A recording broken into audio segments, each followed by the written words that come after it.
302 Sports.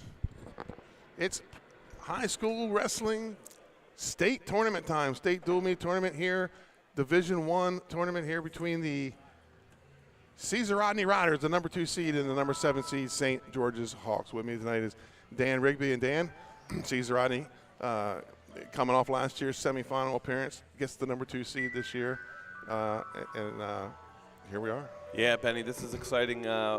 I've gotten a chance to do a couple matches with you this year, and we always talk about late season wrestling. This is it. This is what these teams have been training for all season long.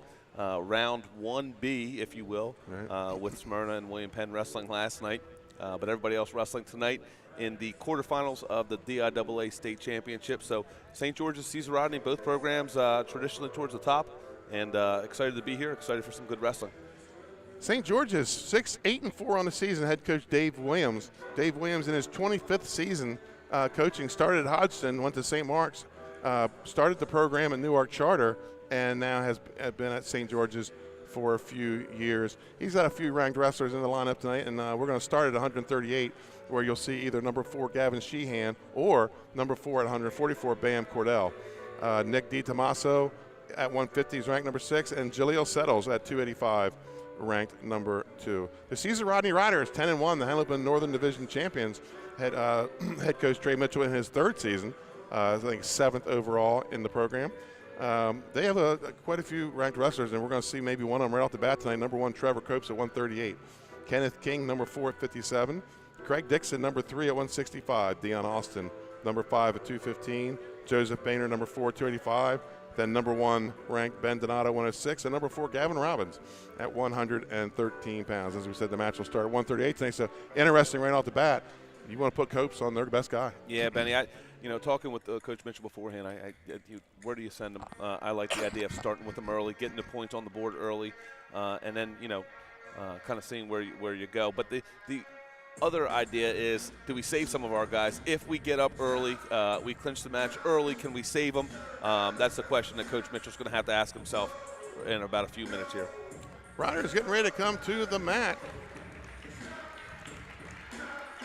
And here come the Rodney Riders, 10-1 on the season. First Henlopen South or North Championship since 2012. Interesting note on that. Trey Mitchell was on that team as a 132-pounder, and the night that they wrapped it all up, it was 132 pounds where Alex Baton got the big win against Cape Henlopen. So yeah, Benny, you look at both of these teams. You look at St. George's at 8-4, wrestling in the Blue Hen Conference, almost Blue Hen Conference champions. Lost a really close last-minute match to William Penn, the eventual Flight A champs, who knocked off Smyrna last night. They're tough. They're well-balanced. They're well-coached. Dave knows what he's doing. Dave Williams knows what he's doing there. And then you have Rodney having a great year at 10-1, wrestling in the ever-tough Henlopen Conference. Came through that schedule unscathed, probably wrestles the toughest schedule in the state. Both of these teams are battle-tested, Benny, and, on paper you look at this and you would look at it purely on the ranked wrestlers, and you would say Rodney definitely has the advantage. It's their match to lose. But postseason wrestling, anything could happen. You have a bad weight cut, a kid gets nervous, somebody gets thrown to the back, the momentum swings. So although Rodney is definitely the favorite on paper, they got to come to wrestle tonight, and St. George's is certainly not going to back down from the test. Wrestling here on 302 Sports, brought to you by Win the Day Planner, Surf Bagel, and Poor's Seal Coating. We're going to start with Win the Day Planner, as we have the creator of Win the Day Planner. Dan, tell us about Win the Day Planner. Yeah, really simple, Benny, is Win the Day is just a method and a tool for students and athletes to kind of keep their lives balanced, right? Like adults, we use planners all the time. We use journals all the time. We know the power of putting pen to paper, and this is our version of this for a student athlete to stay balanced, stay regular, manage their time, and kind of build some of those executive functioning skills. So we're excited to be sponsors, and thanks for having us. And then Surf Bagel is one of our sponsors. New location coming up in Middletown, Delaware. They're all over the beach. Talk to Scott, but maybe getting one here in Camden. Maybe. Yeah, Benny, if you want me to talk about Surf Bagel, I've eaten there enough, and I've spent enough money there that I could be the promo guy for that as well if you need me to be. I was just there the other day. Right down there. I have one on either side of my development. And finally, Poor Seal Coating.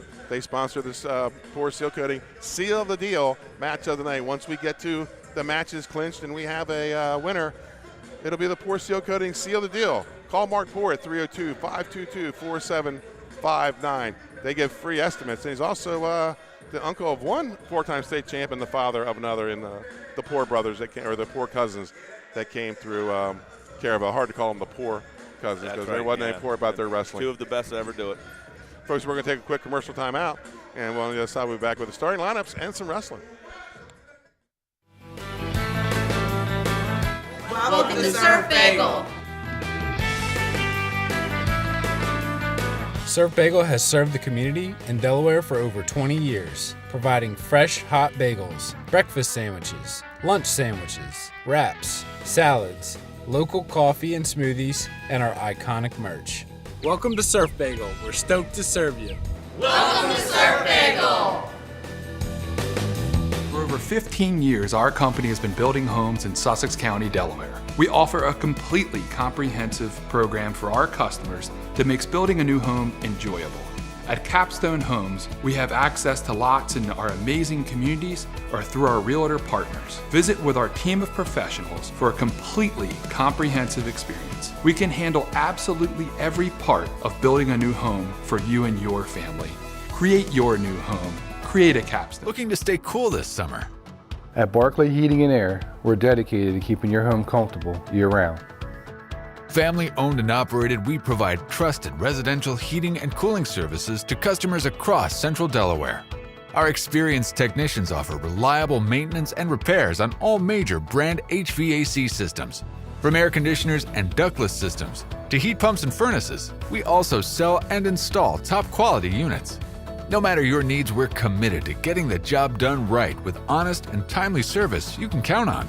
Invested in our community, we're proud to help families in more ways than one, sponsoring and donating to many local programs and organizations throughout the area for dependable HVAC services. Give us a shout or a bark at Barclay Heating and Air.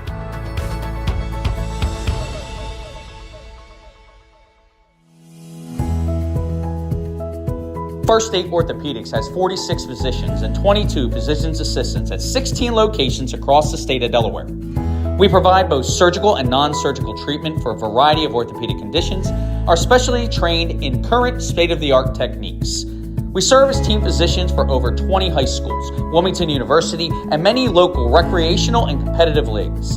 Our doctors are readily available to all local emergency departments, medical aid units, and urgent care centers for consultation and treatment. Give us a call today at 302-731-2888 or visit us online at firststateortho.com. Welcome to Premier Physical Therapy and Sports Performance. We're a locally owned outpatient physical therapy practice with convenient locations in all 3 counties in Delaware. At Premier, we have experienced physical therapists with advanced credentials, but their hospitality, passion, and enthusiasm is what makes the difference for you. Find our convenient locations at premierptsp.com. You may have tried physical therapy, but have you tried Premier? And welcome back to Cesar Rodney High School here on Old North Road in Camden. Benny Mitchell with Dan Rigby. Back to Cesar Rodney. They win their first North title, and then they, no longer a dual meet conference title, but they did beat the Southern Division champs in the last match here, albeit Laurel came up here with half a team as they were struggling with the flu. But the Riders, they run through their head loop and dual meets unbeaten. Yeah, Benny, that's a big feat. You think about the storied tradition of Cesar Rodney, and sometimes you see state titles from different years, 2018, some of those other years, and it's funny because those teams weren't even conference tournament or right. The regular season conference champs. You run that gauntlet of the Henlopen North, and you've got your Smyrnas, you've got your Sussex Centrals, you've got your Cape Hen Lopets, you've got your Milfords, and you got to have your game face on every single night. You have one bad night and you are in trouble, and Cesar Rodney did a great job of managing that stretch this year, and they look to keep that momentum going here in the state tournament. And St. George's, they've turned Flight A into a 2-team race now. Came down to the last match this year. Yeah, Dave Williams and both Joe Arcangelo at William Penn have done a great job, kind of created a little bit of resurgence in the Blue Hen Conference Flight A. What an awesome opportunity for both of those teams to wrestle the very last match of the year and bring it down to the very last individual match. Unfortunately for them, it fell to the way of William Penn this year, but I have a feeling this is going to be a good rivalry between those two teams. So we're going to turn our mics over to Bob Baton and the starting lineups here for tonight's match.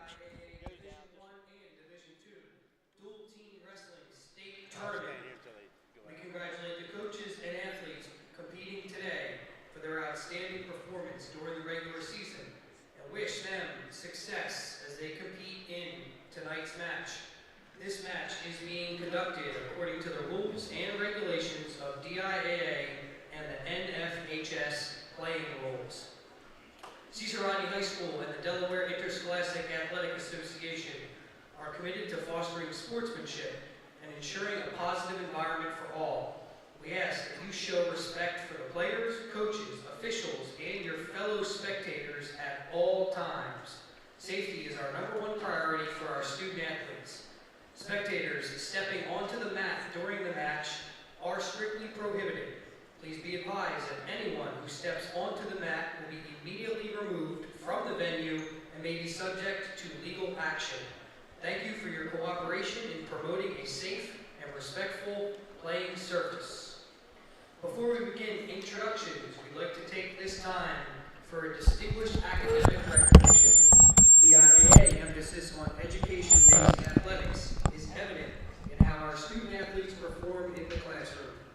Throughout every round of our state tournament, the DIAA will honor a student athlete from each team who has performed above and beyond in the classroom.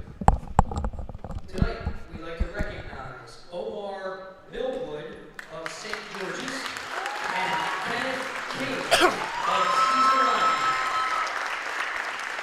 These students will receive a plaque from our corporate sponsor, Crown Trophy of Glasgow, at a later date.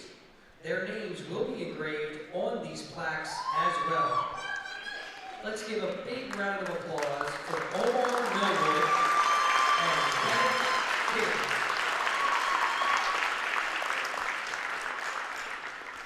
Tonight's match will be between the visiting St. George's Hawks and the home team, the Caesar Rodney Riders. Tonight, the match will begin at the 138-pound weight class. Wrestling for St. George's, Bam Cordell or Gavin Sheehan. And for the Riders, Trevor Coates or J.J. Spence. At 144 pounds for the Hawks, Omar Millwood. And for the Riders, Sean Dixon or Luke Garrett. At 150 pounds for the Hawks, Nick Ditomaso. And for the Riders, Miguel Sigaran or Ethan Berger. At 157 pounds for the Hawks, Ty Brown or Ezra Reyes. And for your Riders, Kenneth King or T.J. Potter. At 165 pounds for the Hawks, Damian Wegman. And for your Riders, Craig Dixon. At 175 pounds for the Hawks, Maddox Shupe. And for your Riders, Jeremiah Heath. At 190 pounds for the Hawks, Aiden Dawson. And for your Riders, Walter Toomer or Jaden Thompson Green. At 215 pounds for the Hawks, Thomas Lamborn. And for your Riders, Dion Alston. At 285 pounds for the Hawks, Jaleel Settles. And for your Riders, Tristan Cooper or Joseph Baton. At 106 pounds for the Hawks, Frank Zidovsky. And for the Riders, Ben Donado or Connor Herman. At 113 pounds for the Hawks, Billy Perot. And for the Riders, Gavin Robbins. At 120 pounds for the Hawks, Maddox Stanley. And for your Riders, Cole Moffett or Ashton Graham. At 126 pounds for the Hawks, Albert Wismiller. And for your Riders, Alex Baton or Quade Cummings. And in the final match for the night, for the Hawks at 132 pounds,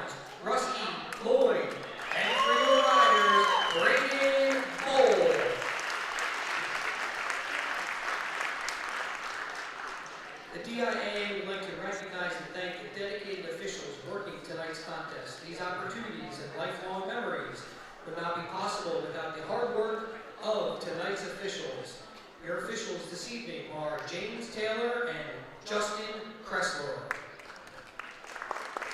Ladies and gentlemen, now at this time we ask everyone to please rise and remove all headgear as we honor America with the playing of our national anthem.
And welcome back. There's your starting lineups for tonight's match.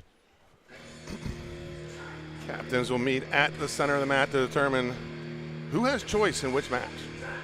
Referees for tonight are Justin Kressler and James Taylor. Benny, I don't really anticipate too many moves happening tonight. I think we're going to probably see two lineups. First one's right off the bat. Yeah, first one off the bat. And, you know, if you're St. George's, you might have to try to find a way to get some points somehow, whether it be moving around, taking some risks here and there. St. George's won the toss. Yeah, but for Sigaran, I think you're probably going to run pretty straight up. And, you know, as the match progresses, you kind of gauge where you are in terms of points and if you have a chance to clinch early. So first move we're going to see is, does Coase come out at 38 or 44? I know he wants him on Sheehan, but it doesn't look like he's going to get that opportunity. Yeah, St. George's is going to hold Sheehan and get the matchup that they want. So Coach Mitchell's going to have to send first here.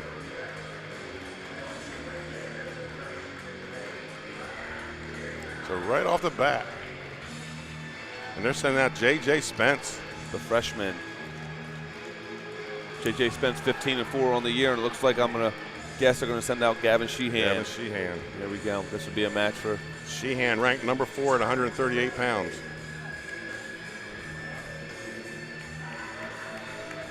Sheehan's one of those guys who just seems like he's been around for a long time. And we're underway. Justin Kressler has the first call of the night. 138 pounds for St. George's is Gavin Sheehan. And for your riders, J.J. Spence. Sheehan attempts a high cross to a dump. Great job fighting that off by Spence. And takedown for Sheehan.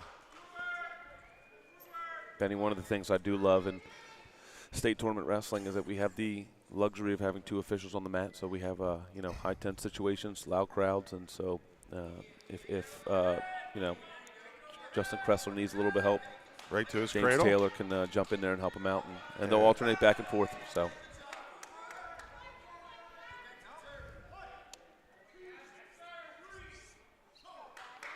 Holding 4 here on the back points. And they're awarded 7-0 lead for Sheehan. Yeah, Sheehan's racking up those points pretty early, Benny. And every time I'm on, I'm always talking about the battle of bonus points. Who can score those bonus points? Who can get to major decisions? Who can get the tech falls? Who can get the pins? Because in dual meet wrestling at the end of the year with two tough teams, those things matter. Who can go out and not just win but dominate? Sheehan's doing a great job of that already. 11-0, and Spence already getting hit for stalling in the first period here. Aggressive. 11-0 lead for Sheehan. 35 seconds to go here in the first period. Spence is a guy, Benny, who's been in and out of the lineup a little bit. He's been a big-time role player. He jumps in when they need him, and he does a great job normally fighting off. But he's a little bit overmatched here tonight with Sheehan.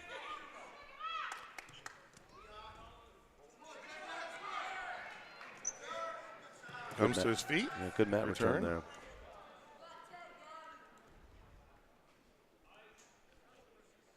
Coach Mitchell not happy with the 2 stall calls. Yeah, those are a little aggressive. Yeah, but to be honest with you, Benny, if we're going to call them both ways, I'm okay with it. If it goes on all night, If we're going to go on all night and make the wrestlers go. 12-0 lead for Sheehan. Yeah, Sheehan's going to go right back to talk. He's had a lot of success there already, several turns. He needs one more turn for a tech, if he can hold for 3. I think they want a pin here, though. Yeah, if you want a chance to knock off Cesar Rodney, you're going to have to match their pins. They have a lot of pinning power. Techs look good, but you're going to have to. Those little bonus points add up. Right back to the cradle. Yeah, this is the pinning position he needs to be in. If he wants a chance to pin, it's going to have to be here. And he's just going to rolls out of it, and tech fall for Sheehan. A great performance and a great start for St. George's, coming out with the tech fall. That's 5. 5 team points for St. George's. So St. George's jumps out to an early 5-0 lead. But now we're going to see Trevor Copes. Now we're going to see Trevor Copes. And he should be saying Bam Cordell.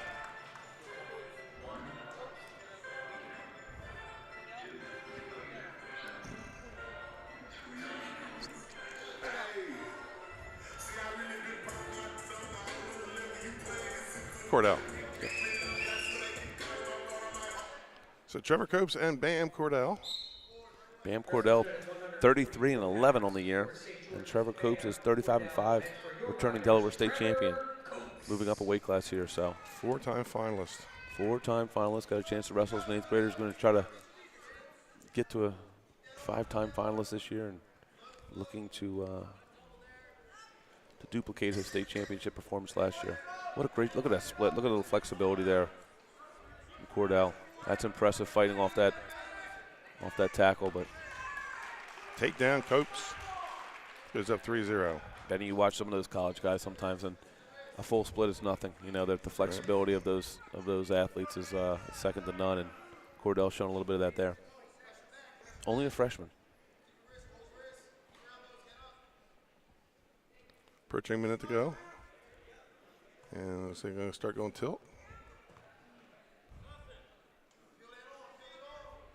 And again, for those of you at home in the state tournament, your officials change off match to match. So James Taylor on the call this round or this match.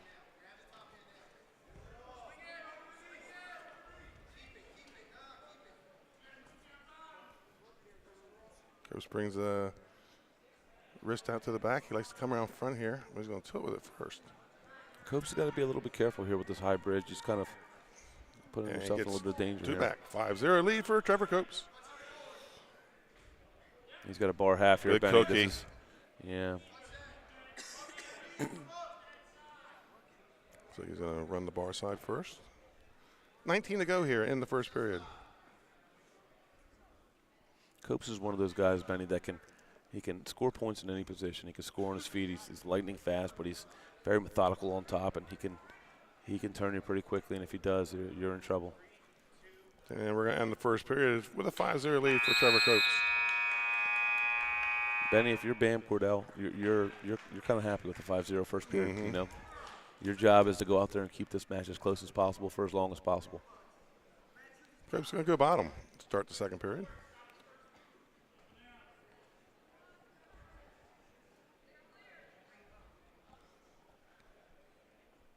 And we're underway second period.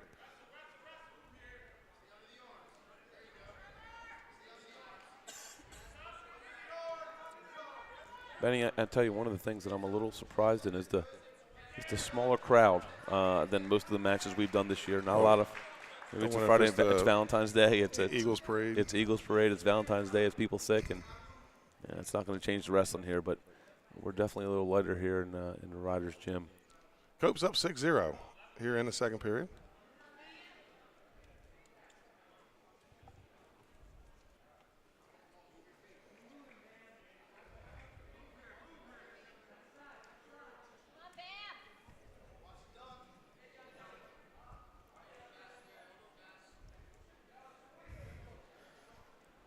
Coach pushing Cordell to the edge.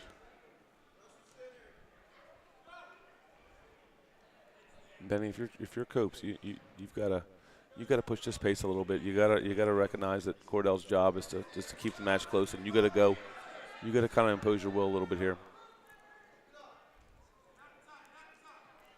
Got to cowboy up and get after it. Tied up in the center of the mat. Copes has taken all the offense so far.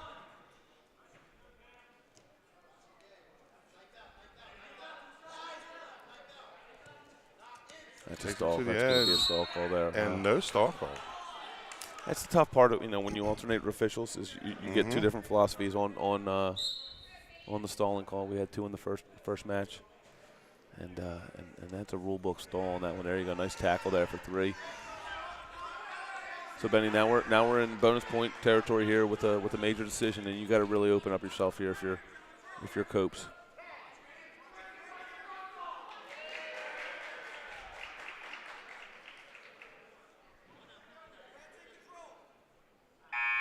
And we're going to go to the third period, 9-0 lead for Trevor Copes. And they're going to go down. Yeah. I think they liked that first period, Benny, where, he was in danger of getting turned a little bit here and there, but he did a pretty good job fighting it off. You got to be dangerous. You got to be, careful on bottom of Copes, though, because he can tilt you from a lot of different places, and he can pin you.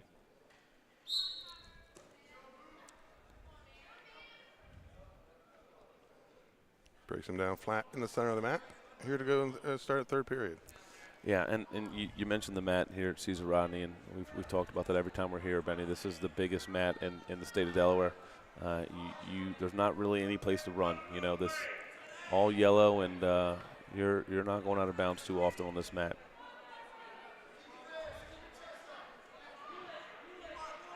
Minute 30 to go.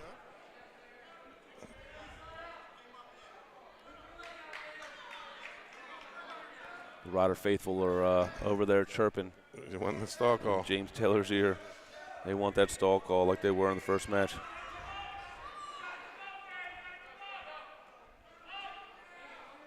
And there it is. Stall warning on Cordell. Benny, if I'm St. George's though, if I'm Dave Williams, I'm happy with this score. I'll take another stall call. I'll stay in a major decision. It's better than a tech fall or a pin for sure. Cope's looking to go near side cradle. And there's the second stall call.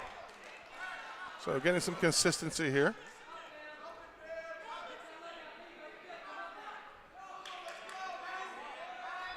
Cope's going to come out front here. He's going to force a little bit here. And I like this call. He's going to try to do a roll-through mixer. He's going to try to get that wrist. 20 to go. And escape for Cordell.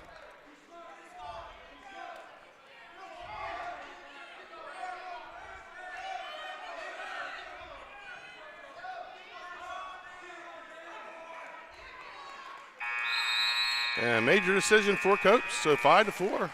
Yeah, good match. If I'm Bam Cordell, I'm happy with that. I think you're running up against one of the best pound-for-pound wrestlers in the state, and you come off with a major decision. That's a win for St. George's. So our 5-4 is our team score. We go to 150 pounds.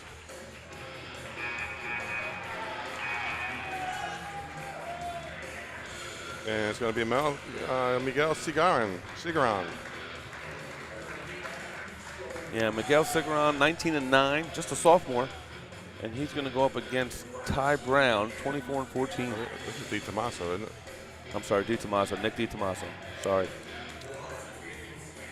Yeah, Nick Ditomaso, another guy. Sheehan and Ditomaso have been in this lineup forever. 29-11 senior for St. George's. Got a question. They're talking to the referee from the last match. Yeah, it might have been a match score question, Benny, but we're so far from the tech, I don't think it would have changed anything. Ditomaso ranks 6th in the state. Yeah, this is going to be another match circled for St. George's. Ditomaso's tough. And Ditomaso, and for your riders, Sigaran. Sigaran's just a sophomore, one of those guys who's improved every year. And he's going to have his hands full here tonight. Great tackle by Ditomaso. 3-0 lead for Ditomaso. No call yet. We haven't given points yet. Sigaran switched immediately.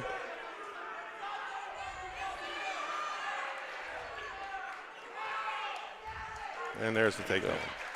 3-0 lead for Ditomaso. That was a good fight by Sigaran there for sure. Good lift. Great standing funk, nice height. There's a nice scramble. So we got a lot of action already here. We've matched the action from last match already. He's going to go spladle here. Yeah, that's a reversal. Should be. He's got the leg hooked. Yeah, he doesn't have a side headlock though. There it is. And there it is. 3-2.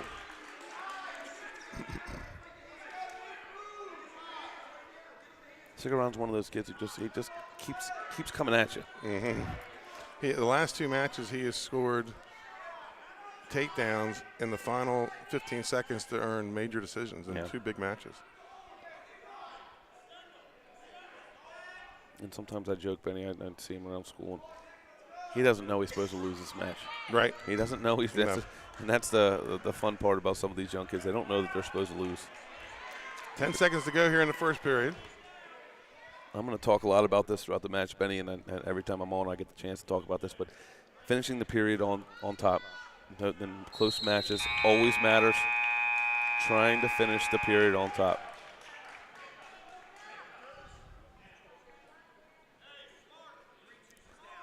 So Ditomaso is going to take bottom to start the second period.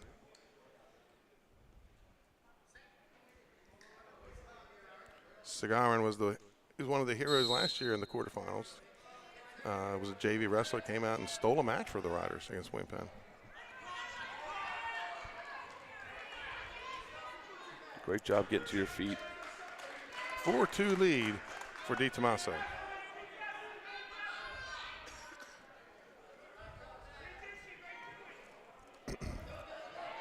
It's a great dump. Take down Ditomaso. Great little fireman's carry there. Had an opportunity to keep him on his back and missed it, but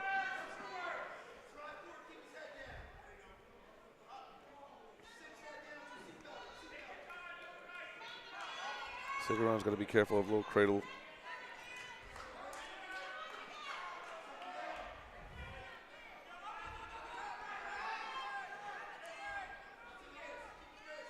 When you're wrestlers in that sit position, they got to be very mindful of keeping their chest over their hips unless they have wrist control, because you can get sucked back pretty easily there for control. 7-2 lead for Ditomaso. 53 seconds and counting here in the second period, and we're going to get a stall call on top. Yeah, I actually like these stall calls by Justin. And he turns it around to the bottom guy. Interesting.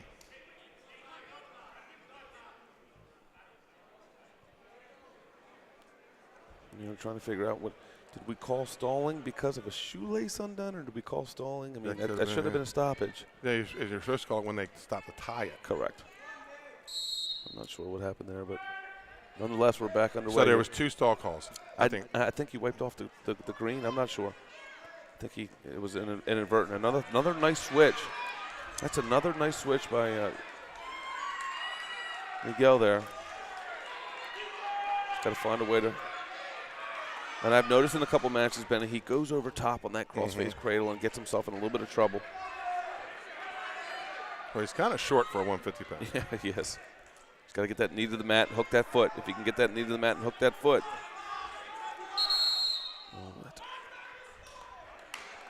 Stalemate. 16 on the clock.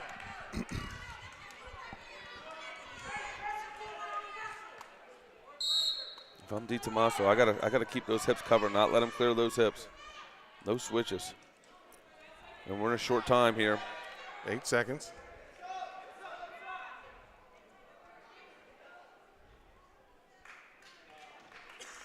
And good ride to the third period. Good ride. Sigaran's going to go bottom. Coach Dave Williams wants him to go neutral. I agree. I like that. He's had 2 great takedowns so far. So we're in a 4-point match here. I'm sorry, 6-point match.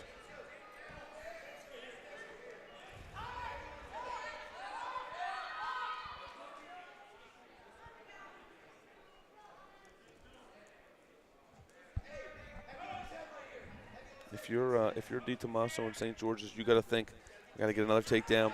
Right. It might take 2, score-wise. Try to get that major decision. We're up by 4 right now. Sigaran in a front head, almost a mixer type position. Yeah, Benny, sorry. And you're going to get the stall call, So and it was so, awarded. So we did give, okay, so we're up 4. That was a stall call in the first period, so now we're up down 3 if you're Cesar Rodney. If you're Ditomaso, you're...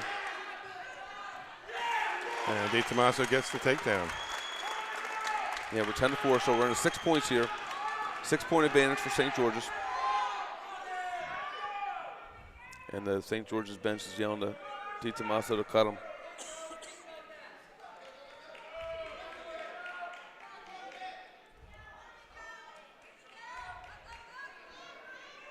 Under a minute.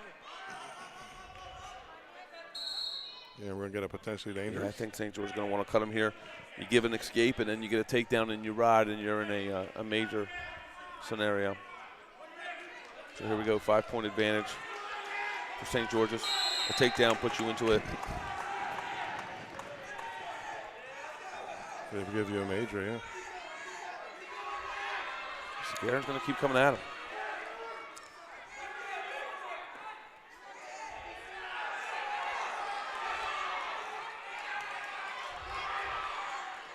Sigaran's got this little near side cradle he's kind of trying to get to here. Lost the foot there. Yeah, he's got to be careful of a little dump. 20 to go. Looks like he has the foot underneath. Yeah, I think he thinks he's in a different position.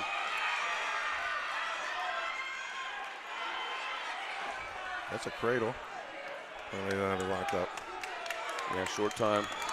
Ditomaso is going to sneak that out here. So the decision for Ditomaso. They're going to go up 8-4. Are the Hawks. Good win there by St. George's.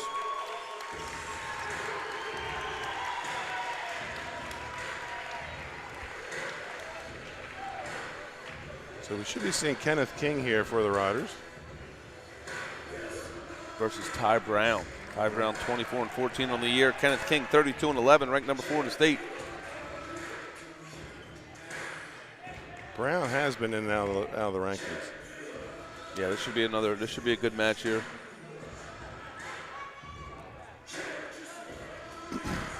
Eight 8-4 lead for the Hawks.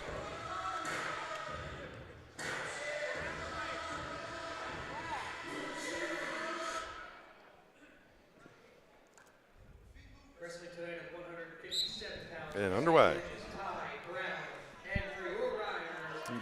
And Benny, if St. George's wants a chance to win this match, these are the types of matches that they have to win. They've won the first 2 that they were supposed to win, but these are the ones, these rubber matches, flex matches where you're maybe not favored, but you can compete. You got to find a way to win these.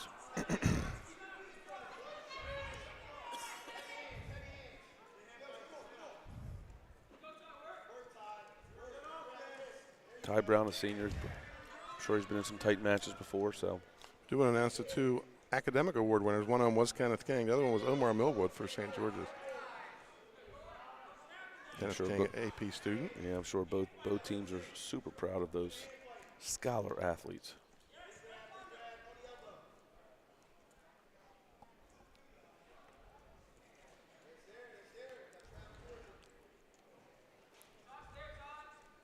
Both guys kind of fighting for their ties here, Benny. King likes that inside tie. There it is, to a dump. And gets the takedown. Something he wasn't doing a few weeks ago, Dan. Yeah. I kind of, when I watched him, I kind of thought if he keeps that arm, you know, he can expose for back points there. He's certainly getting to his tackle a little bit better there, but he has an opportunity to keep him to his back if he keeps that arm.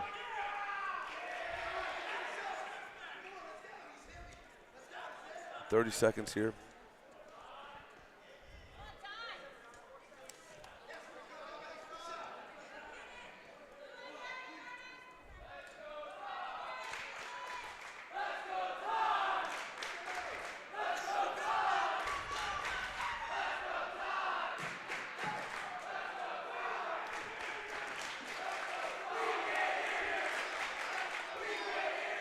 The student section getting a little, they showed a up. little rowdy, yeah. And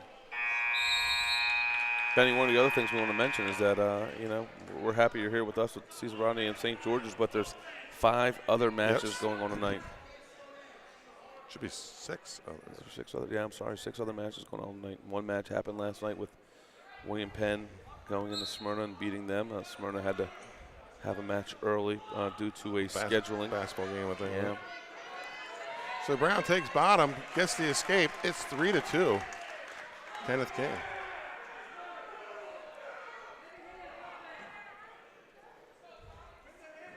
Most of these upweights they're kind of toss-ups tonight. Yeah, they are.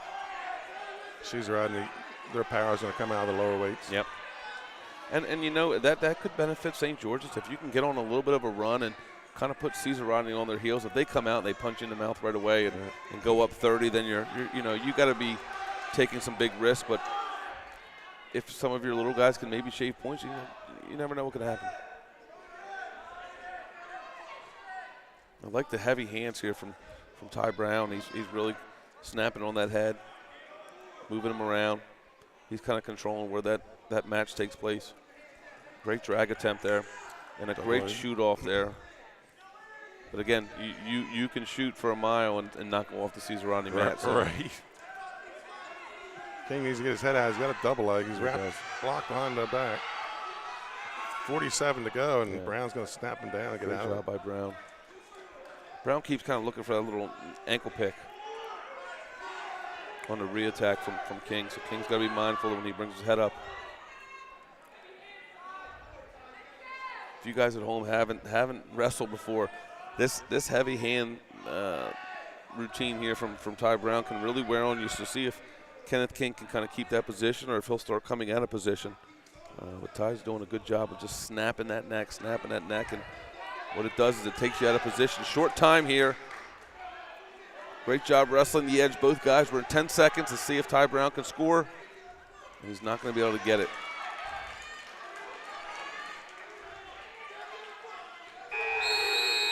I take it back. They're going to award 3 right at the whistle. We got to wrestle the edge of the mat. We always talked at length about this. Wrestling the edge of the mat and short time. Wrestling the edge of the mat and short time. Those things matter.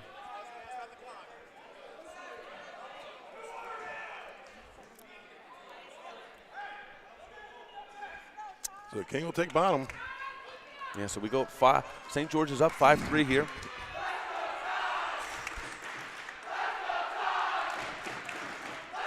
King's going to take bottom, and Brown's going to give him the free release. He likes his chances on his feet. So we're going to go 5-4 here in favor of Brown from St. George's. I like that call by St. George's. I think that's you've done a nice job on your feet the entire last period. And if you're Brown, you cannot give him an inside tie. You cannot give him an inside tie. He showed that it's what he wants. You get back to your feet. You got a hand fight out of that inside tie. 7-6.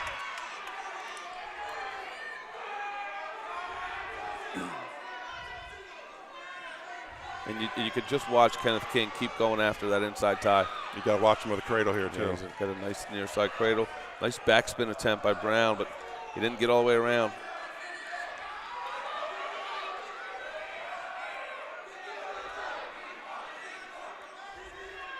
Great job stuffing that head. And that's a good defense there by Brown. I can tell you that Kenneth King is going to go back to that left side inside tie. Minute to go. And if Ty Brown gives it to him, he's going to take him again. And here it comes. Great.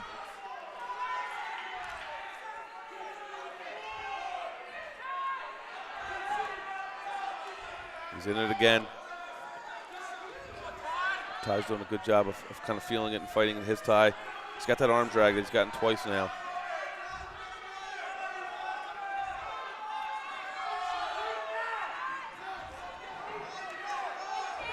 King's got to stay on the offense here. He can't get pushed off the mat, and there's a stall. Now, Benny, 27 seconds left to go. He cannot. He's got to stay on the gas. He cannot afford another stall. They'll tie it up. There's still time for another stall here if he doesn't get after it. Keep the referee out of this match. A couple high-level shots. And if you're Brown, you got to go. There's 20 seconds. You got to go. 10 to go.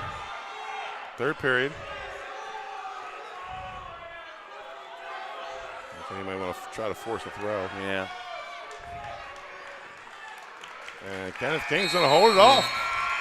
Kenneth King did a good job of kind of controlling the ties there, and Brown didn't get to his ties. That's one that St. George's needed. Yeah, I think that was a toss-up match that the Riders got. Yep. So we move to 165.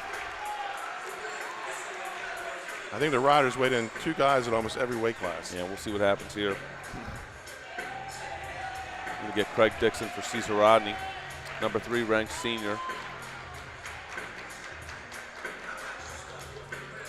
Looks like we're going to get Damian Wegman, senior from St. George's, 7-3.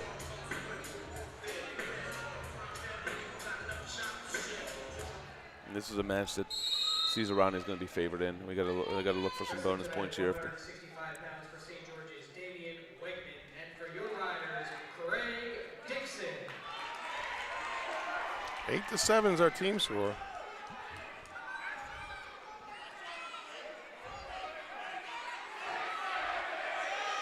He's going to put him right over his head there. Takedown for Dixon. Good job by Wegman knowing where he was in that. He could have gotten stacked right to his back.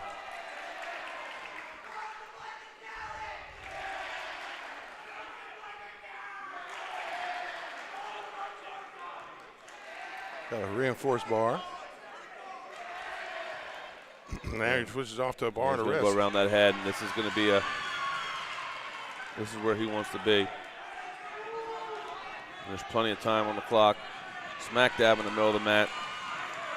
As our good friend Scott Cameron says, right on the horse, right on the tail of that Cesar Rodney rider. That's a pin for Craig Dixon. The riders can pin, and that's going to be something that St. George is going to have to deal with moving through this lineup. 156 pins on the season coming into tonight's match. A lot of pins for a team. So I think the riders we're going to see.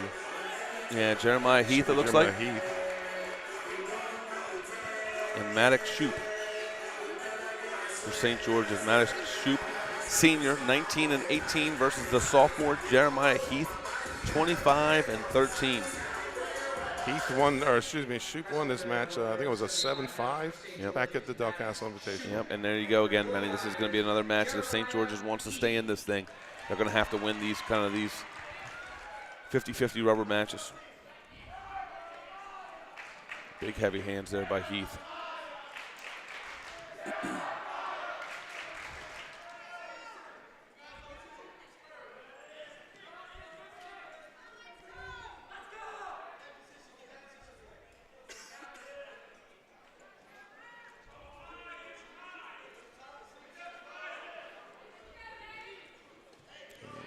The winner of this match, Benny, will not presumably, take on the winner of Sussex Central and Cape Henlopen. That's happening right now at Sussex Central. And that's a match where Sussex Central, Cape's leading 8-5 in that one. Okay. That match will take place tomorrow at 4 p.m. at Smyrna High School. Yeah, Division II semifinals will take place at 2 p.m. and then both finals taking place at 6 p.m. I think it's 6 p.m. That's Smyrna. Shupe is reaching really hard with both hands. Good over collar slide by.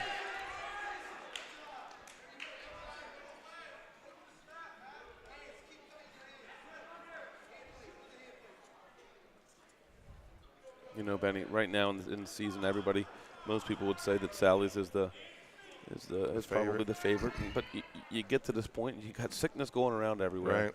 You don't know who's healthy. And state championship Saturday wrestling is just different sometimes. If the team's nervous. If people don't show up, you never know. So it'll be exciting next 2 days. And then again, Sunday we have the girls' state championship at Smyrna as well. So I think the middle school starts at 10 and the girls start, high school girls start at 11. So excited to be part of that. And that's going to bring us to the end of the first period. No score. Yeah, they spent a lot of time with some heavy hands there, kind of feeling each other out.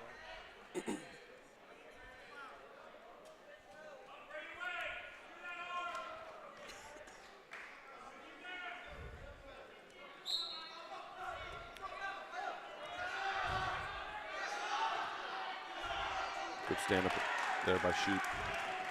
That first 1 point lead for Shupe. That first point can be important, especially in really tight matches, Benny. If it comes down to sudden victory, that person gets choice.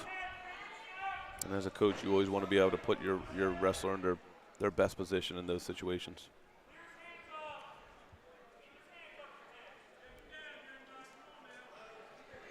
Shot by Heath. Great big double right. takedown. He just seemed to be timing that. And look, Benny, he's got him on his back, right on the edge. Shupe's got to try to find a way to get his arm past. He's got to get his arm in between him and Heath, and he did a nice job of it. But that's going to be a big 7-point move there for Heath. So that brings him to 7-1 in favor of the Riders on the edge there. A lot of power in that shot, Benny. So 7-2 lead for Jeremiah Heath. Under a minute to go in the second period. And you know, for you casual fans at home, you see these guys hand fighting. It doesn't look like they're doing a lot, but what they're just, it's like a boxer. They're just timing it. They're setting it up. They're kind of getting their distance. They're kind of getting their opponent out of their position, and then they blast off like Heath just did. Kind of get your opponent moving a little bit.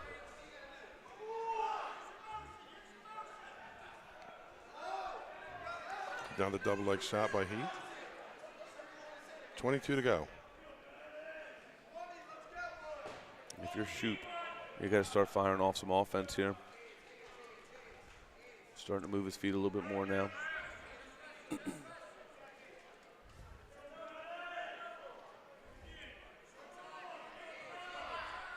going to end the period 7-2, Benny. So we'll go to the third. It'll be Heath's choice. And he's going to go bottom.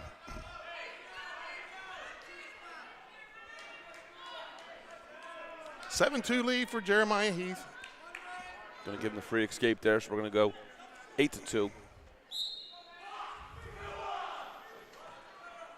As we said, this is a match that Shupe won at the Del Castle tournament in January. Yeah, and again, we need, if you're St. George's, you need to win this one.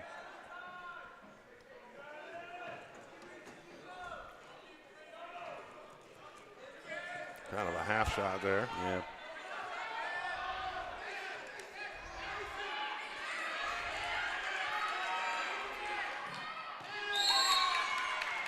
Yeah, that's the rule, Benny. If we hit the, but it was the same call that happened earlier. It was. But I think this one hit the hardwood floor, and Coach Mitchell's going to tell him that.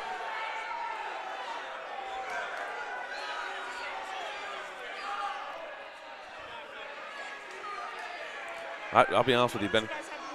I like this. I like that call. I think this one hit the floor, and I don't think the other one hit the floor. No, King's hand hit the floor. Yeah, it's just not as loud.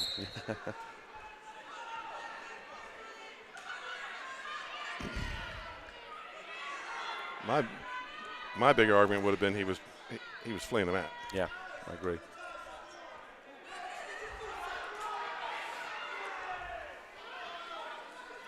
(8-2) lead for Jeremiah Heath. Another shot by Heath. Lap drop attempt, but Heath counters and gets the takedown. Yeah, it's a little bit of just crazy footwork there. He's a couple times Shupe just doesn't look real steady on his feet, and Heath has capitalized both times. So again, Benny, we're in a major decision situation here, and Heath looks like he's going to pour it on. He's going to try to get a half, and he can give up an escape. Yep, and keep the major. That's right. But he needs to not get into those over/under type positions that we saw him in earlier, because he's in a major situation. He needs to recognize that. Hit on a single.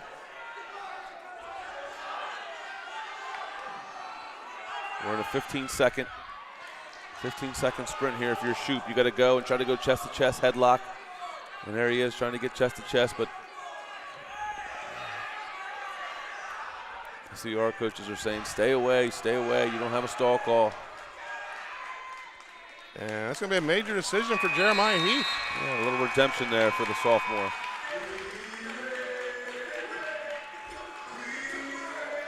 And then we're going to move to another toss-up.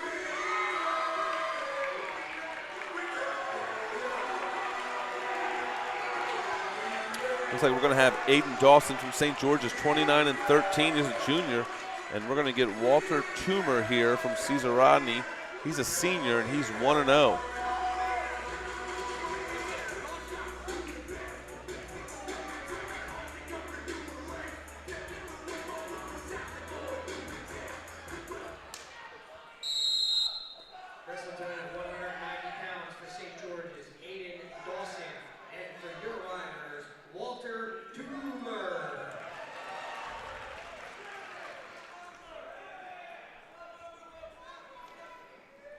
$17-8, our team score. Toomer has spent most of the season trying to get the weight. Yeah, Toomer was the, if I remember correctly, Toomer was the big hero last year when Rodney wrestled William Penn in the very last match, and he pinned his opponent in a tight match. Losing 6-2. Losing 6-2, and was able to take his opponent to his back and pin him and seal the match and send the Riders to the semifinals against Sussex Central.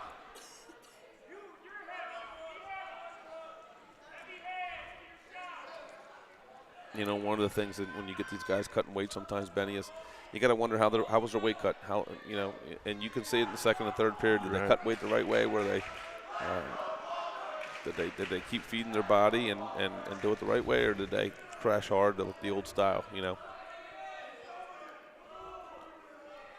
The second and third period normally tell you that story.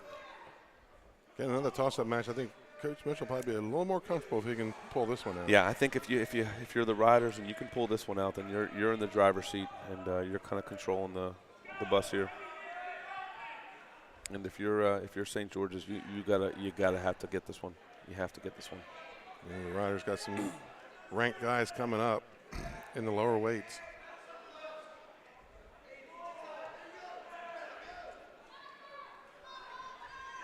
Ten to go here in the first, 0-0.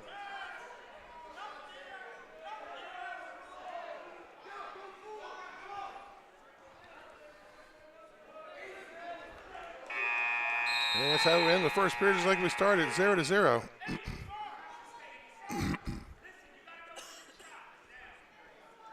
One of the things, Benny, just being around the Rodney program a little bit, one of the things I know about Toomer is he is a cradle, near side cradle guy. Yep.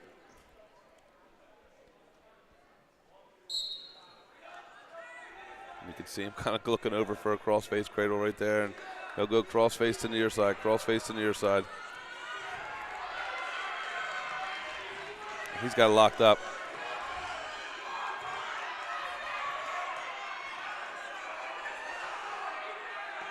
Dawson doing a good job of sitting away from it.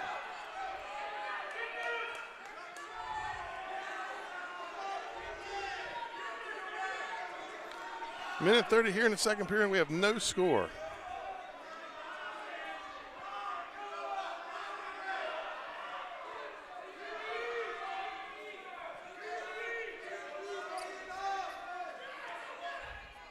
There was his attempt right there. He had it.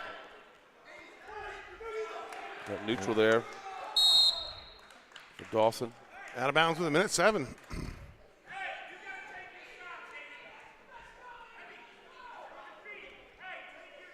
1-0 lead for Dawson. 1 minute to go, Benny. Let's see what kind of gas tank these two have. They're both kind of just hanging out in those ties.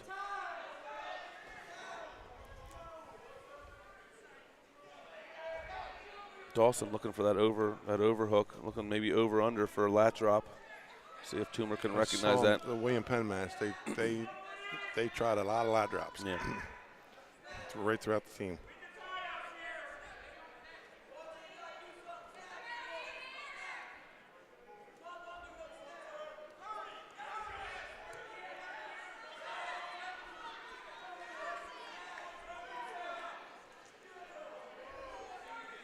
23 to go here in the second period. 1-0 lead for Dawson of St. George's.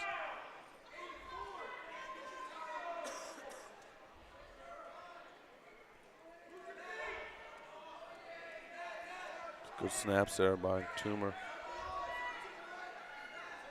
And again, a snap, 2 snaps, 3 snaps, not a big deal. Late in the match, your lower back starts to give and it gets difficult. You start to fatigue pretty quickly. So, third period here. And Toomer's going to go bottom.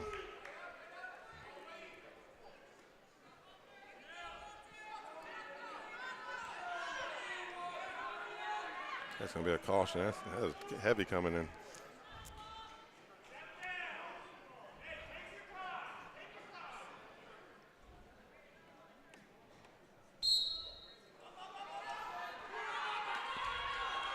Arm bar. He's got an arm bar in his cross body here. He's got to drive it forward over that right shoulder. Got to keep it across the back and not go forward with it. He's going to get potential. This is a good position for Dawson if he can keep this. Toomer doing a good job of walking that arm on the mat. Front, yeah, you see that? What a great job.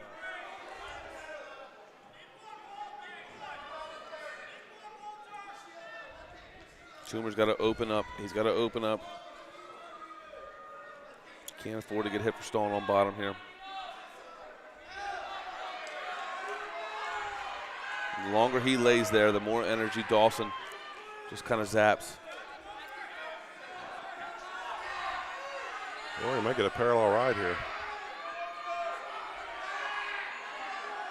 I think Toomer's not doing a lot to help his calls here, though. He's not really making a lot of attempt to get to his feet.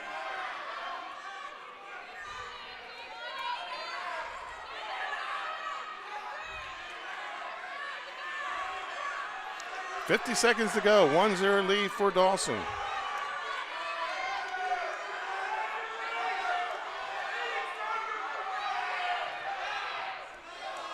Toomer's really got to get his chest up and his head up.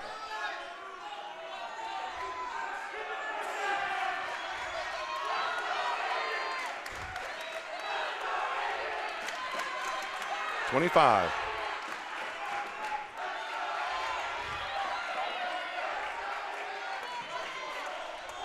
$15 to go, and if I'm Dawson, I'm happy on top here. I'm going to steal this win and keep my team in this match.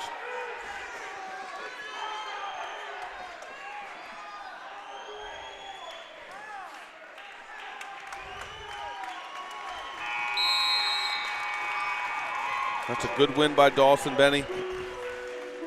Sneaking out that win is important to keep St. George's in the mix here.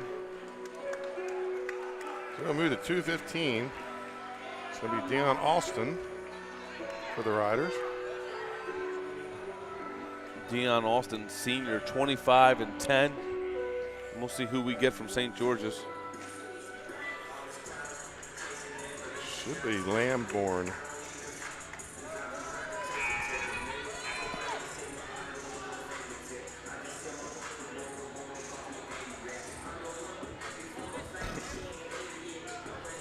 Lamborn, Thomas Lamborn.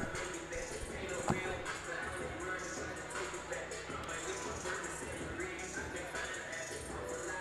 Thomas Lamborn, senior, 15 and 20. And if you're Cesar Rodney, you got this one circled. Hopefully some bonus points for them if you're Coach Trey Mitchell.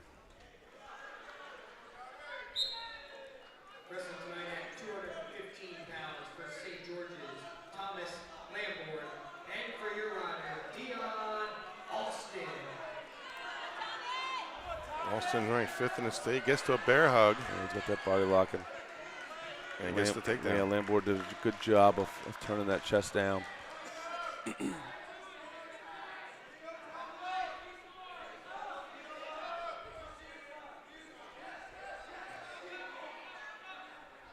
Looking for that near side cradle.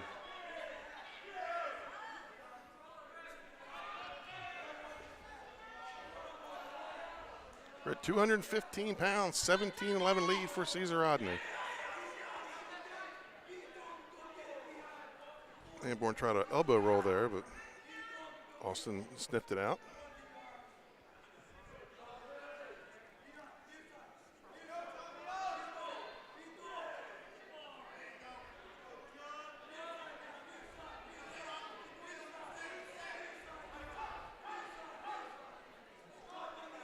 And going to cut them and go up 3-1. Yeah, sometimes it's tough to turn guys on bottom, and you got to get them on their feet and score your points, break their spirit a little bit.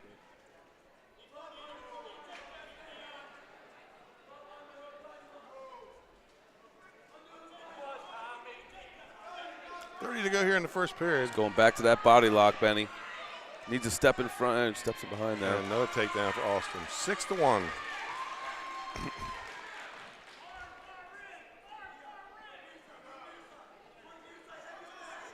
Back to the near side cradle. He likes that near side cradle, but he's got to remember where he is.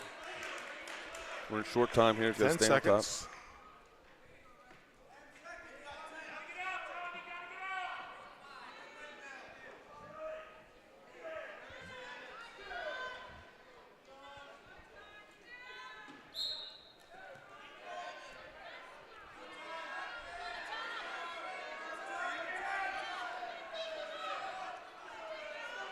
Good job by Austin knowing where he was in the time and dropping to that single leg. Longhorn will go bottom.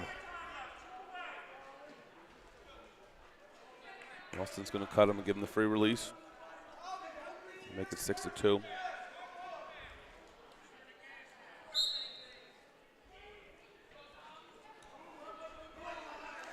Second period at 215 pounds. Riders lead the duel 17-11. Austin, another body lock. Yeah.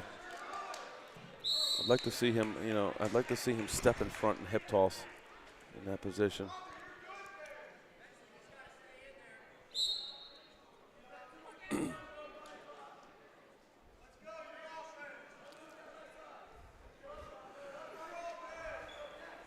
Austin's really digging those hooks and getting back to that body lock. That's what he's looking to do.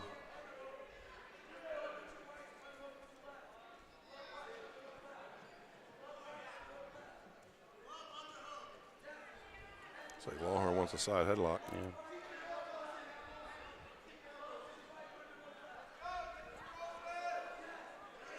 Digs those underhooks in again.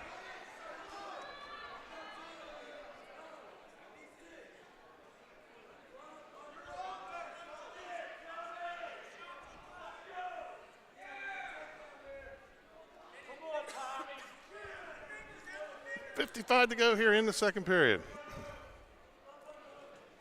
Benny, we have great officials here in Delaware, and I think both of them are doing a fantastic job. I think this is one of the tougher parts, right? They both have different kind of philosophies on stalling tonight. Right. I don't know. I think they're both right. The answer's probably somewhere in the middle. But if you're Austin, you've dug your underhooks 5 or 6 times now. You've created all the offense here. Yeah. Yeah.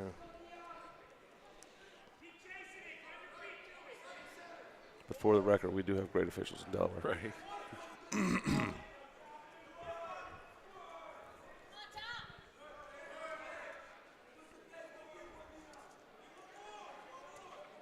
Should get an easy stall call there. There it is. Stall call, yeah. 10 seconds to go, second period. And when you back off, when you just go backwards, that is going to be a stall call every time.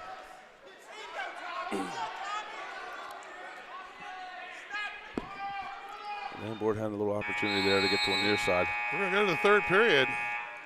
Austin's going to take bottom.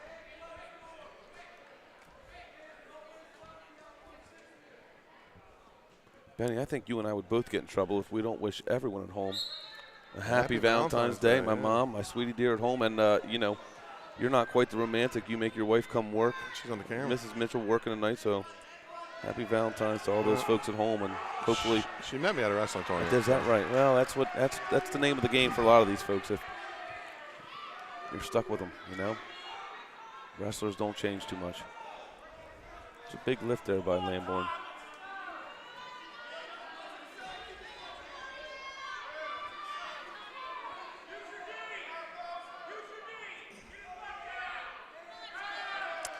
Minute 20 to go here in the match.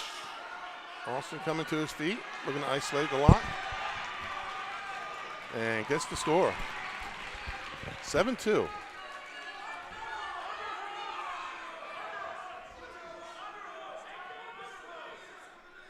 Not to go back to Valentine's Day, it's not really one of my favorite holidays, but being a wrestling coach, being an athlete in the sport, This is a tough time of year. You got all the holidays. You got your Thanksgiving, you got your Christmas, you've got you got MLK weekend, you've got wrestling, Super Bowl, you've got Valentine's Day. So it's a challenge. Thank you to all those spouses out there and parents who put up with this great sport. 35 to go here in the third period. Deion Austin up 7-2. Lawhorn looking to throw.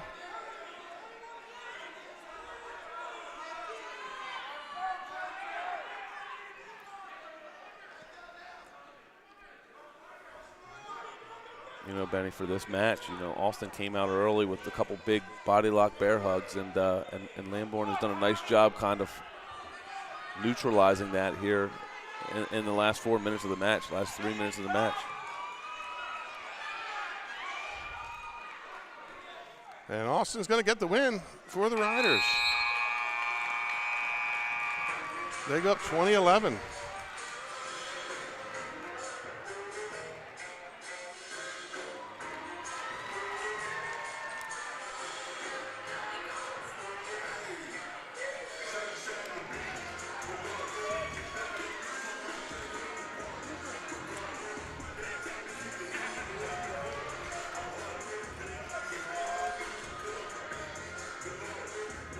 So it's going to be Tristan Cooper for the Riders. Yeah, Benny, Cesar Rodney's in one of those unique positions where they have a super stud heavyweight in Joseph Baynard, the junior, but they also have Tristan Cooper, who's been there all year long and as one of those guys who's come up through the system, got started wrestling late, and he can really get after it. 20-11 is the team score. One of the things that Cooper has to be careful of is pushing in upper body positions. Settles ranked number 2 in the state. Yeah, he's very aggressive, and Settles can take him for a ride if he's not careful.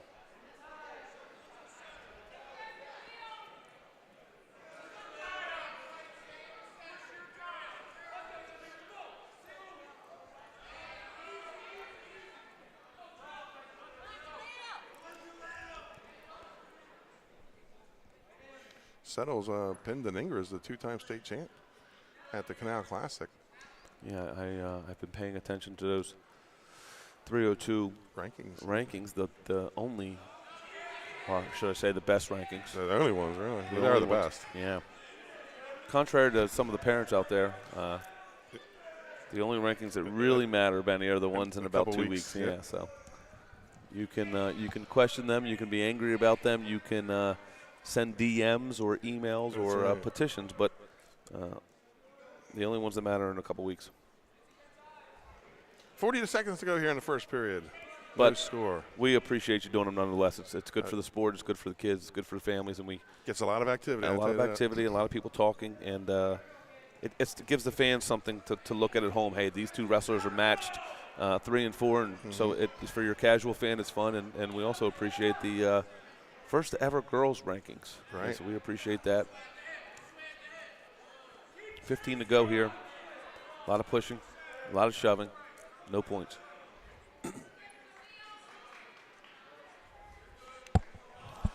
So we're going to move to the second period with no score.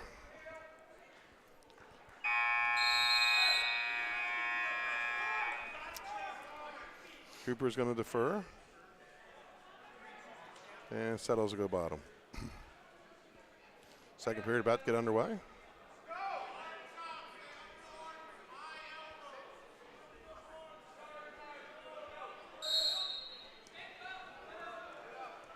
These two were in a tight match at Del Castle when Settles hit a big, I think it was a headlock. Okay. Headlock or a lat drop, one, two. Probably from Cooper pushing. Yep. So we'll see what Cooper's learned from that. Yeah. A Granby attempt. And we're in criteria. He doesn't realize that he's in criteria, and he better watch his own back, Benny. That's it. Pin! And there's a defensive pin. Tristan Cooper.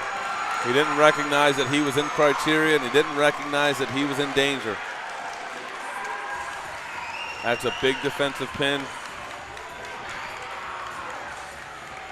And he gave him time to recover. Yes, he did. He gave him plenty of time to get off his back. And I just think He didn't recognize where he was in that position, and that's a big win for the Riders. So that's going to move us to 106. This is my favorite part of the sports, Scott, Dan, Yeah, I'm Dan. That's is okay. when they roll from the big guys to the little guys. Roll, no pun intended. You don't see a heavyweight Granby too frequently, and when you do, into a funk. Yeah, into a funk position, and here we go, 106, Benny. We got Satovi, who's a freshman, 27-14, and Donado, who's 34-6.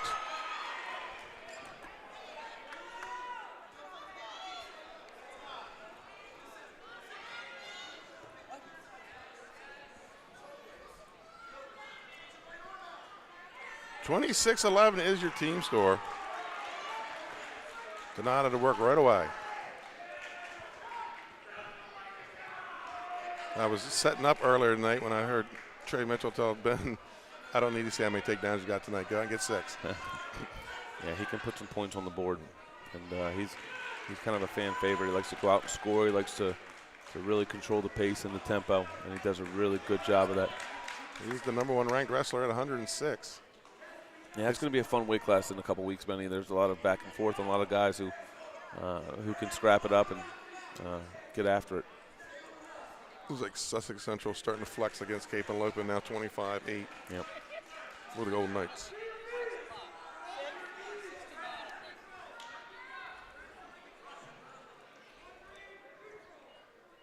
We're 11-3 here already with about a minute to go.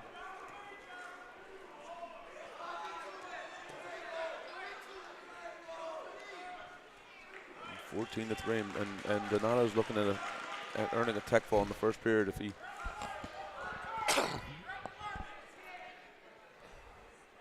Trey Mitchell telling him to make him earn it. Don't keep him down. Meaning in the next escape.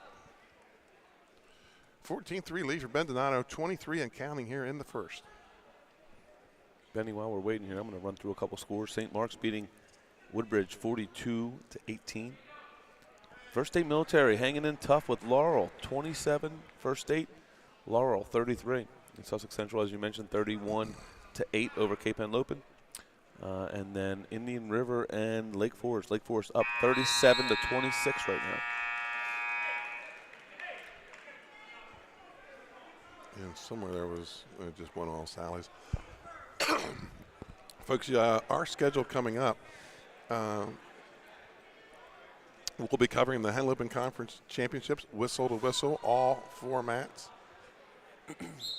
And then myself and Scott Kammerer will have the call in the finals. And then championship night for the individuals, Dan Rigby and Scott Kammerer will have the call, while myself and Nick Allison Trini gather those state champion interviews. Yeah, excited to be back. State championship. Cape and Lopin High School. It's a great venue, great weekend. The dreams come true, and it's 2 more weeks, so we're excited. And there we go. We're going to get a tech fall here from Donado. And there it is, Donado with the tech fall. Dan, I'm going to count on your math tonight. Yeah. So they're up 20, but there's 24 points on the board. That's right.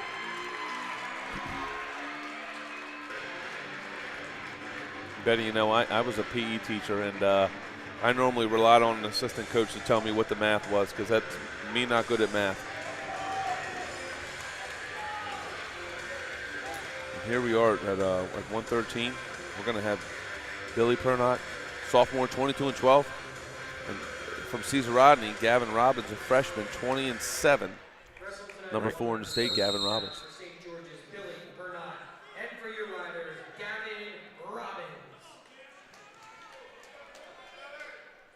On the way at 113 pounds, 31-11 is your team score, Cesar Rodney.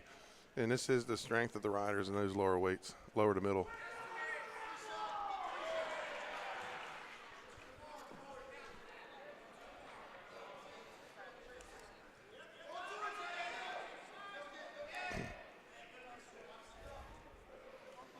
Robbins can be stingy. He's not been in the lineup here, ladies. Been sick a little bit and trying to keep his weight down. And It's tough this time of year. You know, everybody gets sick, everybody gets banged up, injuries happen. Everybody's hurt right now. Everybody's tired. Everybody's a little bit sick.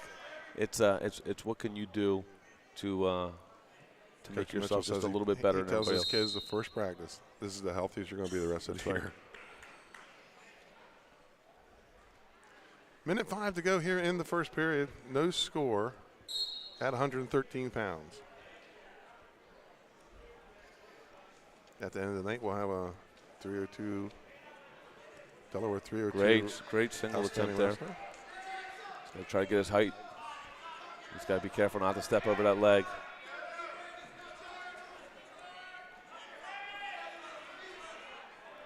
He's going to pop his head, get his arm around the waist. Great job there by Perot. And gets the takedown. 3-0 lead for Perot.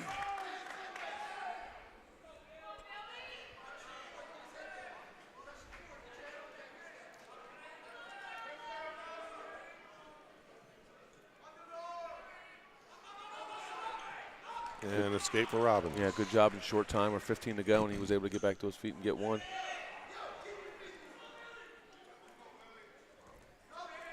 Oh, deep on that double.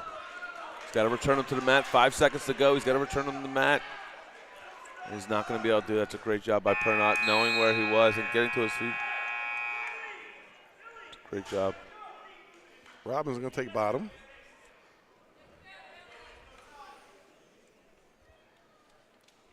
Three-1 lead for Perot.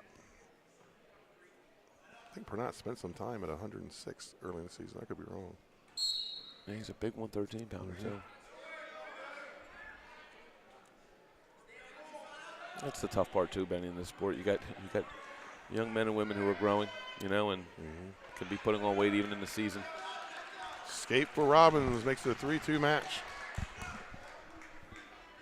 Folks, you're watching 302 Sports. Benny Mitchell with Dan Rigby. Fun headlock re-attack attempt. Changes directions really well. He's got to try to keep that shoulder in, and he's back hooking. Now he's got to get height. Who's going to win this battle with height? Step to your Turk. Perot doing a great job using that other leg as almost like an arm, trying to stalemate him there. Stalemate to your friends in those positions.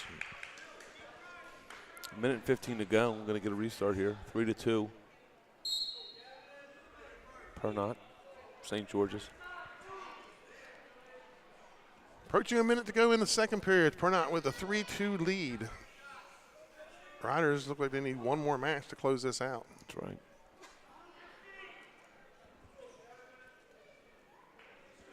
And they still got Cole Moffett to come and Baton. Yep. Both of these guys doing a great job getting to the re-attacks. Talk about this a lot, Benny. You get late in the season where you're meeting somebody who's equally matched, and it's not your primary attack that's going to score as much. You're going to have to get to your secondary and sometimes third attack before you get to a tackle. You watch the NCAAs, and the best guys need 2, 3, 4 attacks together, and they get in these long scrambles and long flurries just like these two are. Who can get their head up? Can Gavin get his head up, pass his shoulder, get that hip turned, attack that far hip?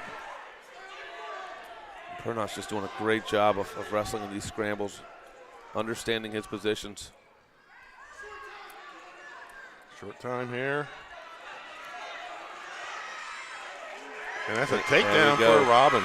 It's a great job by Robbins getting a short time takedown. He missed one in the first period. And we're going to see how Perot's going to answer. He wants to go neutral. 5-3 lead for Gavin Robbins. Comes out of that long scramble and gets paid for it.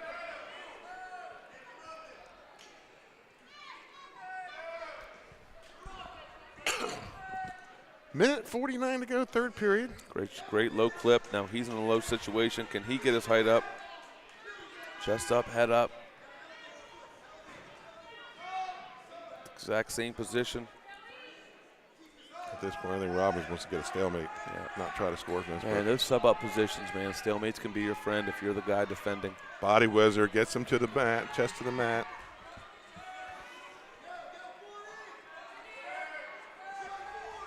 Perot's got to stay on the legs. Unless he goes up to a Wizard, unless he goes up to a Navy.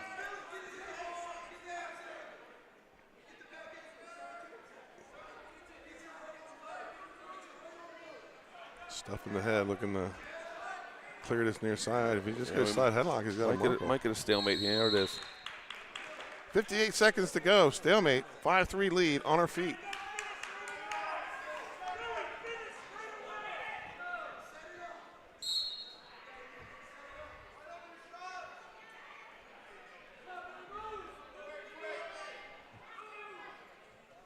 I want to thank Bob Baron getting us set up here tonight and the DIAA for allowing us to stream the match. I'm very impressed with both of these guys' ability to leg attack. 35 to go. If you're Perot, you got to start pulling the trigger here and trying to get one. You're down 2.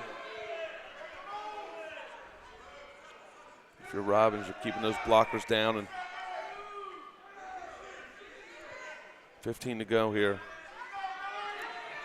Perot looking for that over collar. Kind of shrug. You don't have time to. You don't have time to get into a. You don't have time to get into a low clip. You got to get into something with your head outside and get across.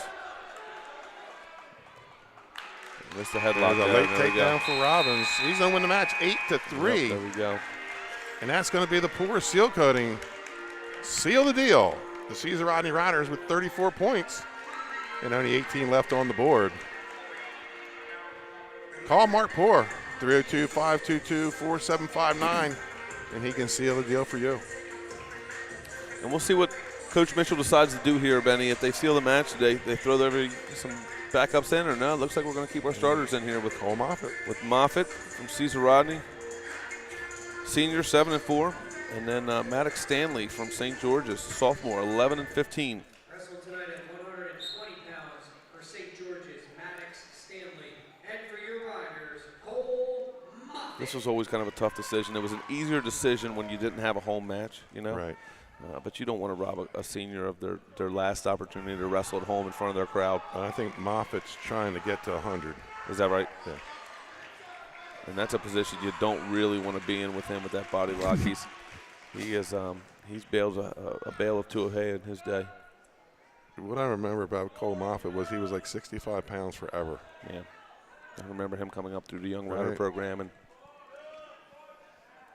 I think he was a very light 113 as a freshman, wasn't he? Yeah, he was. And that's the benefit of, being a traditional high school is you have a feeder program like Caesar Rodney does, like Sussex Central does, like Milford does, Smyrna, all these, these traditional high schools, and these young athletes come up through the system. And, if you're St. George's, you have a Northern Delaware Wrestling Academy in your gym. Now, so you see all these young athletes from an early age kind of advance and grow and mature, hopefully. That's the fun part of the sport. 34-11, Riders lead the match. Cole Moffett up 3-0. Cole Moffett is the single season pin holder for the Riders his sophomore year, 32 pins. Sure. There's a lot of pins. Yeah, it is.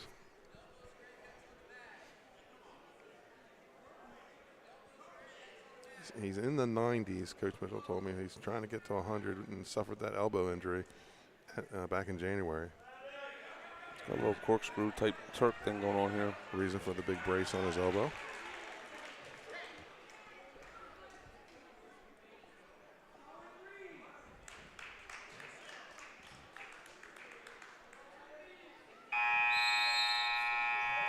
So we move to the second period. Cole Moffett up 3-0.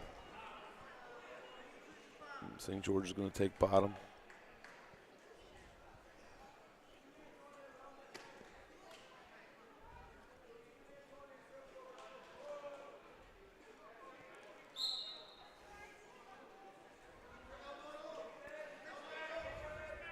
Tried a little hazard attempt here in the first period. Let's see if he goes back to it. Looks like he's kind of digging that cross wrist. I did just get word that Laurel beat First State Military Academy 39-38. Laurel, 4-time, won their 4th straight Henlopen South title this year. He's got an arm bar here. He's going to run this around the head. There's a lot of time left.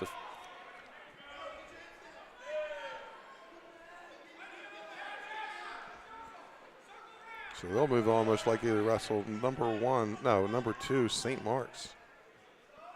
And there's another stall call. Point for Moffett. Got that reverse bar, and he's just going to turn that head. There he is. And right there on that tail of the rider. I see it right on the tail of the horse. That's right. Spirit is his name. Moving over towards the saddle.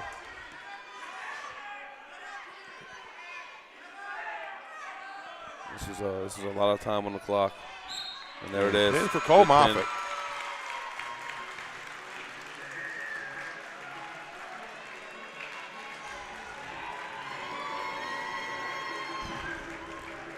Fan favorite here in the gym of the Riders.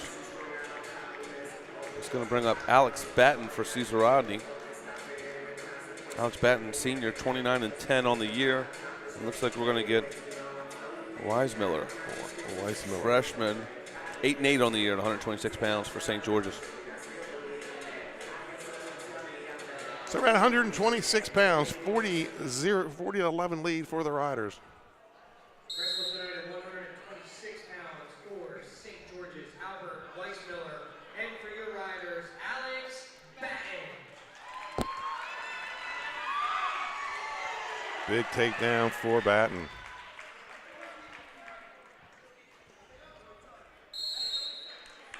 And this is Baton's best position, is on top. He can turn and turn and turn. He's struggled here in recent weeks trying to turn. I think sometimes you can pressure too much. Yeah, you can. Yes, this time he went a different direction with it. He usually tries to roll through a hazard. He's going transition straight to a bar. Straight arm bar.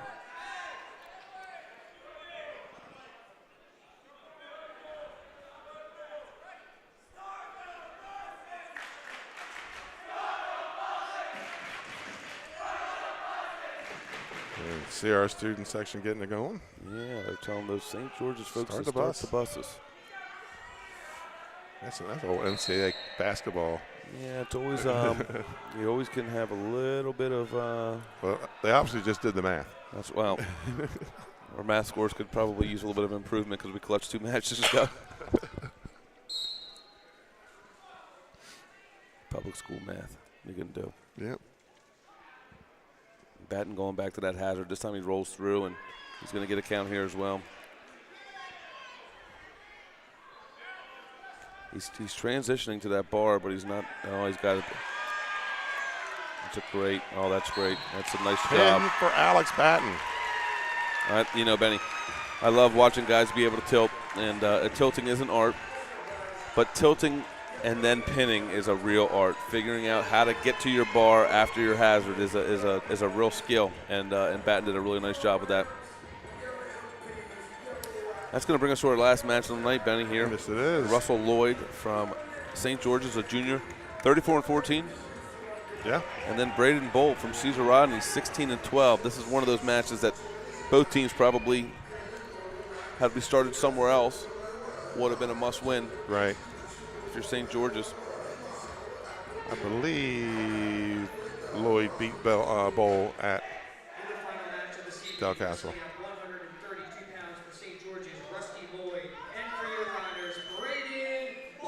Great high crotch there by Lloyd. 4th in the state last year at 120. Okay. Bowl has pulled off magic this year for the Riders. Consistency is the key for him, right? Is can I beat the guys that I'm supposed to beat and steal some? But you know, he's a little bit up and down. He's beaten some really good guys, and he's lost to some guys that he probably haven't lost to. Well, next weekend has a chance to fix all that. That's right. All these guys do. Great dump. Way to hold him there. We were talking about being able to hold in that fireman's carry position. I believe it was at Sussex Central. You know, and earlier too in this match with Kenneth King. And you do all that work to put a guy on their back. You got to hold him and get your points. You know. And Lloyd did a nice job there. Or did we not get any near fall? Must not have.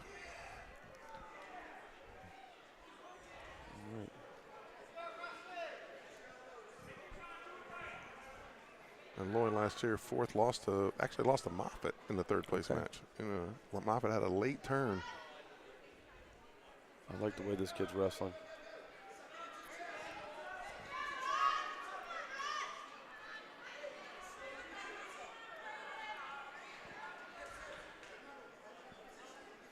When you get those hips pinned, you got to take advantage of it. Bowl, let him readjust. He did some swiping, but I guess he's saying the same move. Yeah. So all that work in the first period, and he's only going to be up 3-0.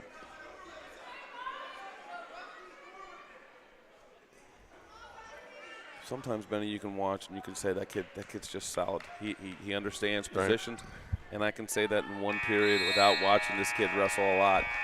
He's solid. He understands the positions of power halves. He understands fireman's position. Understanding position. If I can go back and give it any piece of advice to young wrestlers, it's learn positions. Positions matter. Positions probably matter more than the actual technique of the moves. Me and Damian Creighton have talked about that a lot. Don't watch the score. Just win more positions than that guy does. You can't lose if you do that. And that's an escape for Lloyd. Got the wrong name on there. He's going to put him up 4-0. Got to get to an angle, and he's going to sub up. See, he's isolating that low leg. He's going to pop his head and go to a Turk or low leg cradle. And nice funk there by Bowl. But again, understanding the position. Bowl's dangerous. He's going to go right to a Merkle. He's going to understand that this is now an automatic 2, automatic 3. It's just solid wrestling from the junior. But Bowl is dangerous. I mean, he's a little, I don't want to say spastic, but he's a little. He just hits you out of nowhere sometimes. Yeah. Oh, there's a full Nelson. They missed that. Both of them missed it. Yeah, both missed it. That was pretty blatant, too. But we do have great officials in Delaware. You said that. I did. Another power half. And oh, it's deep. Yeah, it is.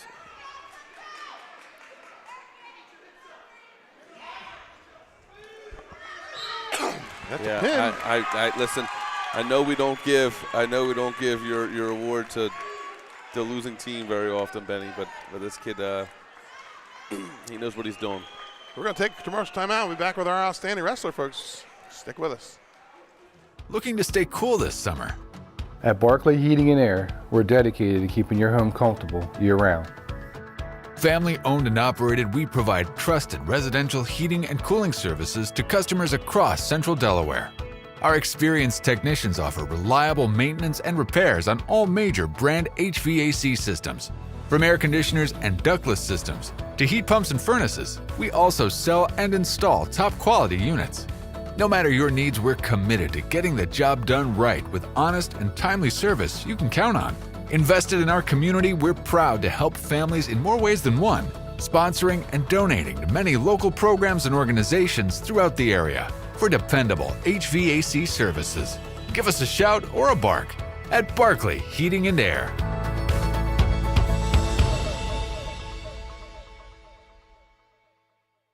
Congratulations, Dover Federal, on 60 years in business in Delaware. You've been by our side since our doors opened. Thank you so much for giving me a call on so many years ago when I had no credit. You helped our business grow into what it is today. As a military family, thank you for supporting the financial needs of servicemen and their loved ones. Happy anniversary, Dover Federal Credit Union. Happy anniversary, Dover Federal. Thank you. Thank you.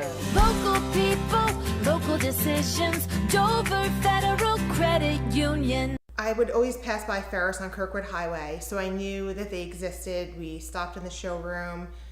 We just clicked, like from day one. They did a total kitchen renovation for us. Ferris was so organized. They were on top of everything from day one.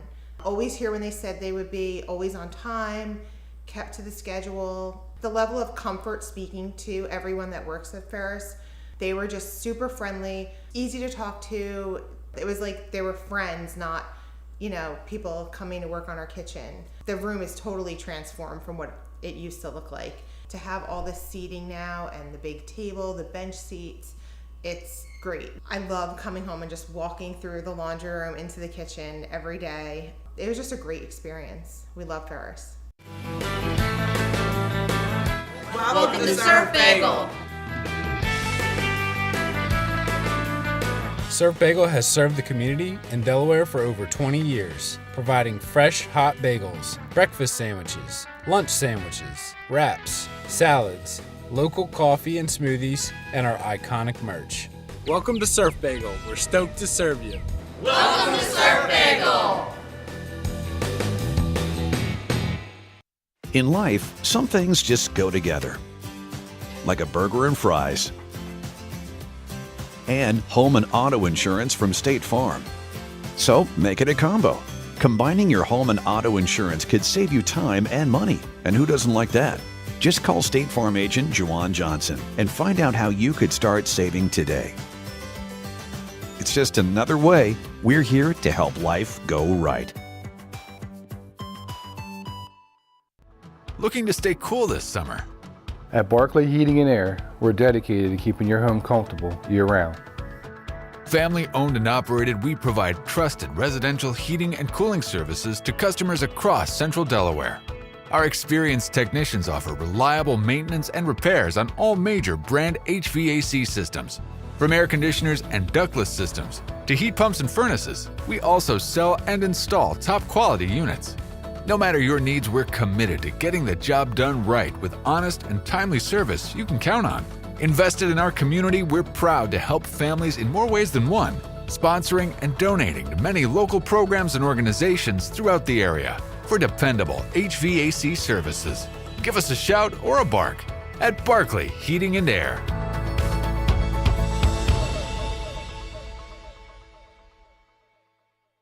Congratulations, Dover Federal, on 60 years in business in Delaware. You've been by our side since our doors opened. Thank you so much for giving me a call on so many years ago when I had no credit. You helped our business grow into what it is today. As a military family, thank you for supporting the financial needs of servicemen and their loved ones. Happy anniversary, Dover Federal Credit Union. Happy anniversary, Dover Federal. Thank you. Thank you. Local people, local decisions, Dover Federal. And welcome back to Caesar Rodney High School with our outstanding wrestler, Tristan Cooper. And Tristan, you chopped down the number 2 heavyweight in the state tonight. Talk about it. I mean, how's it feel? Oh, it feels really good. It's just how to wrestle calm and collective. But it feels good. The last time he threw you, it was a tight match. He threw you and pinned you. Tonight, he tried a little roll there. Did you know that you had him in danger, or? Me and Will Smith roll all throughout the summer, so I kind of was familiar with it. And working with Joe Boehnert really helped me with that, slowing things down and understanding positions. Yeah, it's always nice to have the number 4 heavyweight in the state in there practicing with you. That's big. Talk about this team win 46-11. You guys advance to 4 o'clock on Saturday. A chance to go for a state title. You'll probably see Sussex Central again. What are your thoughts there facing the Golden Knights? I know it's going to be hard, but I think we have them and better wrestlers, and I think it's going to be a close match, but I think we're going to overall come out top. Everybody thinks they have a chance to get to the big show, and should you do that, it'd probably most likely be Salesianum again. So Tristan Cooper is our DE 302 most outstanding wrestler of the night with his pin at 285 tonight. Folks, we'll see you at the conference tournament. Like I said, whistle to whistle, we will stream every single match at the Henley Open Conference Championships, wrapping up with the finals, and then we'll be doing the NFHS feed for the state championship matches. So stick with us, and we'll see you next Saturday.